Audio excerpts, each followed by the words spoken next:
Hey, everybody, I'm just going to get started because this was kind of last minute. So I don't even know if anybody knew this was happening today. So, unless you happen to saw my weekly update on Friday. And again, I gave you no time. So, what are we doing today? We're doing the book call for June, halfway through the next month because I'm way behind. I apologize for that. But we're going to get going here. And then I'm going to do a quick little giveaway at the end. So, first and foremost, actually, it's probably in backwards order because it's a stack, so not first and foremost, but you get the drift. K.A. Lind actually happened to have been in town. She stopped by the Bookworm. I went and picked a copy up of this. This is The Monster and the Last Blood Match. Uh, for Raina Carpenter, giving up her body isn't a choice, it's survival. In a world where humans are currency and vampires rule from the shadows, Raina accepts a high paying position among the wealthy and ruthless elite. Her new job, a live-in blood escort for the enigmatic and dangerously powerful Beckham Anderson. Does it sound like romance? Yes, it does sound like romance, but we'll get there. But Beckham won't drink from her. He keeps his distance, his unreadable gaze shadowed by something far more dangerous than just desire. As the nights pass, Randa begins to sense it, an invisible war being waged around her, secrets that twist through the corridors of Visage, and whispers of something far more valuable than power. Because Raina isn't just rare, she's the key to something bigger than she ever imagined. And the reason Beckham refuses to taste her blood, it might not just change them, it might destroy everything.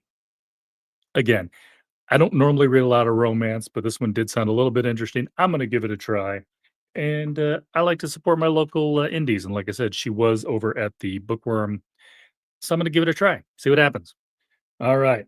Now, this one's a little bit more up my alley. If you don't know, I'm a sucker for any type of book that has chess in it. I just am. That's all there is to it. This is called Ivory Bones: The Lewis Chessman Murders by Sarah Winokur. Sarah, I'm sorry if I butchered that. Winokur. Anyhow, and actually, they'd reached out to me. This was sent to me by B&P. I'm trying to remember who that stands for. Briarstone Press. And she's actually going to be on in October, but I'm going to give this one a read. Ancient chess pieces, a century-old diary, and a modern killer closing in. When Icelandic forensic geneticist Bruna Pálsdóttir, it's Icelandic. Don't quote me on that. Haunted by her family's dark legacy, is drawn into a search for the missing Lewis chessman. She becomes a pawn in an assassin's deadly game. Uh, and actually, I'm not going to give you too much more than that one. It is a kind of a murder mystery type one, or at least a mystery type one. So I don't want to give away too many details. But hey, I've actually got another book that's nonfiction that's about, I believe, about these same pieces. So that's kind of cool. I may have to read them together, but I will definitely be reading this by October. Because again, Sarah's going to be on here, and by then I will make sure I know how to pronounce her name. All right. This one may sound familiar, and it should. Uh, I actually already did read this as an ebook. This was sent to me by Tor, my good friends at Tor. I love those guys. They sent me a physical copy of this because I'm actually going to have H.G. Perry on sometime in August. Okay, yeah, towards the end, I believe. Anyhow, it's on the calendar. Y'all know it's on the calendar. So I've already read this book. Absolutely loved it. Uh, it's listed as Jonathan Strange and Mr. Morrell meets A Tale of Two Cities, but I think it's actually much better than that combination gives it credit for. The fairies stole Sidney Carton as a child and made him a mortal servant of the realm. Now he has a rare opportunity for revenge against the Fae and Charles Darnay, the changeling left in his stead. It will take magic and cunning, cold iron and realm silver to hide his intentions from humans and Fae and bring his plans to fruition. Shuttling between London and Paris during the Reign of Terror, generations of violence begetting violence lead him to a heartbreaking choice in the shadow of the guillotine. Again, description does not give this book justice. Normally, I'm not a big fairy one. There's very few fairy type stories that I've enjoyed. There's been a couple, uh, but this one it doesn't relate to you. The humor that's in it, it doesn't relate to you. The hidden costs of what's going on. It's a much deeper story and a much funnier story than that I'll give credit for. I say pick this one up. I absolutely loved it. Then this one, Tor sent me a copy of this too. Appreciate you guys again. I still haven't read Legends and Lattes, but I did read Bone Shops, Bookshops, and Bone Dust. Y'all know what I'm saying. Uh, So I already know I love, Travis Baldree and his storytelling. This one, I think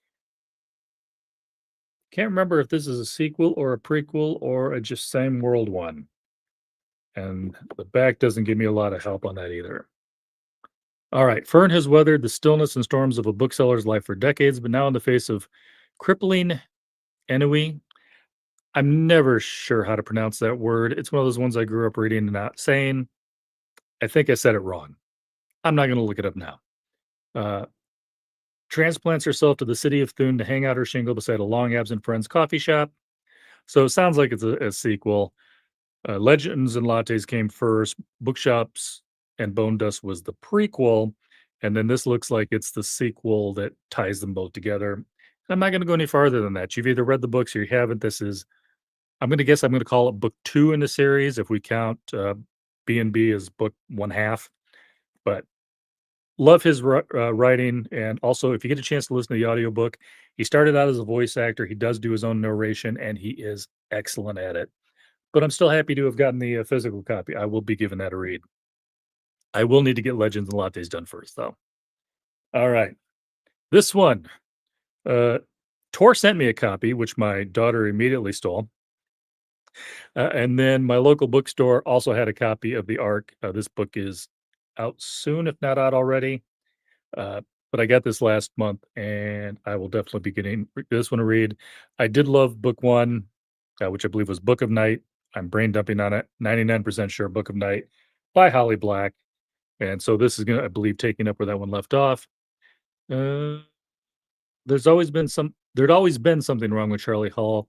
Crooked from the day she was born, never met a bad decision she wasn't willing to double down on. As the Hierophant, former con artist, Charlie Hall is meant to hunt down rogue shadows.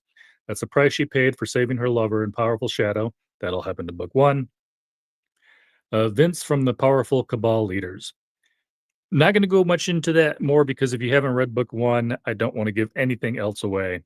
But book one, I absolutely loved. It is a super short book. What is this thing? Less than 300 pages. Read book one if you haven't already, then pick up book two. It's Holly Black. Come on now. Excellent, excellent writer. Got two more. This one's a little bit different.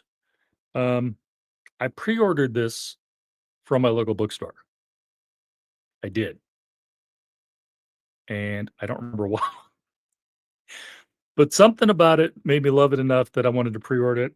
I have a sneaking suspicion that I saw something from the author, either probably on Blue Sky, and I picked it up based on that. If not, this book is from Orbit, but I did pay for this one myself. It's called The Two Lies of Thaven Scythe or Thaven Sith, depending on how she pronounces it, by Megan O'Keefe. The Black Celeste is a ghost story, a once legendary spaceship collecting dust in a cosmic graveyard known as the Clutch. Only famed pirate Bitter Amandine knows better, and she'll do anything to never go near it again, no matter the cost. Faven, I'm going to go with Sith. It may be Scythe. I mean, if there was a C in it, it would be Scythe. So, Faven Scythe is Christborn, a member of the near human species tasked with charting star paths from station to station. When her mentor disappears, leaving behind a mysterious star path terminating at the Clutch, she's determined to find the truth, and only Amandine has the answers. Amandine? Amandine? Again, names, who knows? What they will find is conspiracy bigger than either of them could have imagined. All right, so again, Megan, I think you said something that made me want to pick up this book, and I picked up the book. So there we go. And this last one was actually the latest one I'd gotten, but it's also the smallest book, so I didn't want to put it on the bottom of the stack when I restack these. And actually, my son let me borrow his copy.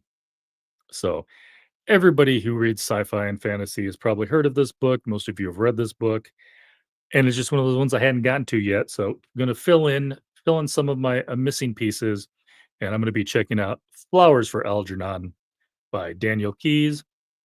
Charlie Gordon is about to embark upon an unprecedented journey. Born with an unusually low IQ, he has been chosen as the perfect subject for an experimental surgery that researchers hope will increase his intelligence, a procedure that has already been highly successful when tested on a lab mouse named Algernon. As the treatment takes effect, Charlie's intelligence expands until it surpasses that of the doctors who engineered his metamorphosis. The experiment appears to be scientific breakthrough of paramount importance until Algernon suddenly deteriorates. Will the same happen to Charlie? And yeah, we're gonna take this up. I'm trying to remember, when did this book come out originally? I have no idea. This is like the 44th printing. Looks like it was originally copyrighted in 1959, maybe. So, oh yeah, I'm a little bit behind on this one. To be fair, though, it did come out before I was born, so I wasn't into sci-fi fantasy back in the 50s when I wasn't actually alive yet, or the 60s even. So, despite all the gray, I didn't come around till the 70s. All right. So that is my book haul for June. I'm not including, y'all know I get a ton of like e-arcs and audio arcs and all that stuff. And we'd be here all day. But the main reason I was doing this one live is I wanted to do another giveaway for my patrons. And since it's live, I don't have the little, I probably could have pulled it up here, but you're going to see all their names in a minute now because they're on the spinning wheel. So I'm going to give away, this one is going to be their choice. Whoever it lands on, they get to pick. I'm not giving away a specific book, but I am giving a book away from Libro.fm. They gave me a credit. I appreciate that, and I'm going to give it away to one of my patrons. Don't forget, I do have one more to give away that I'll be doing in October for the Horror Rex for Horror Authors. Don't have to be a patron for that one. That's a live stream. Paul Jessup and I, along with either emailed recommendations or a few video recommendations from other horror authors for your next spooky read. But that one's got a hot minute on it. But like I said, it's not all patron stuff. I do give away some stuff because not everybody can afford to be a patron. I appreciate that.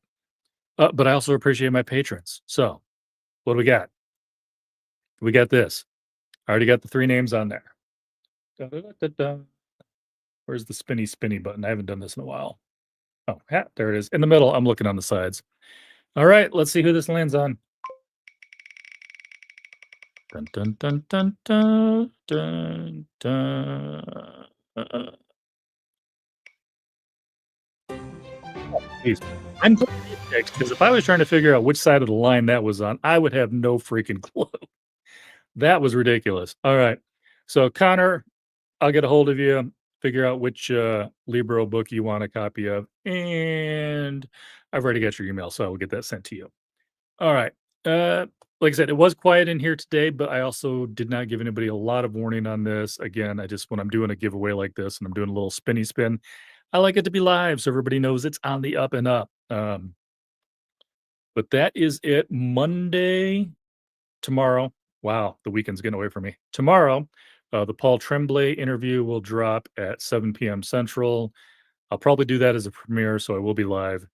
Normally, I give those early access to the patrons, but it was up in the air between whether it was going to be the Tremblay interview or the Cassandra Caw interview until just a day ago. So I didn't get any of it posted yet.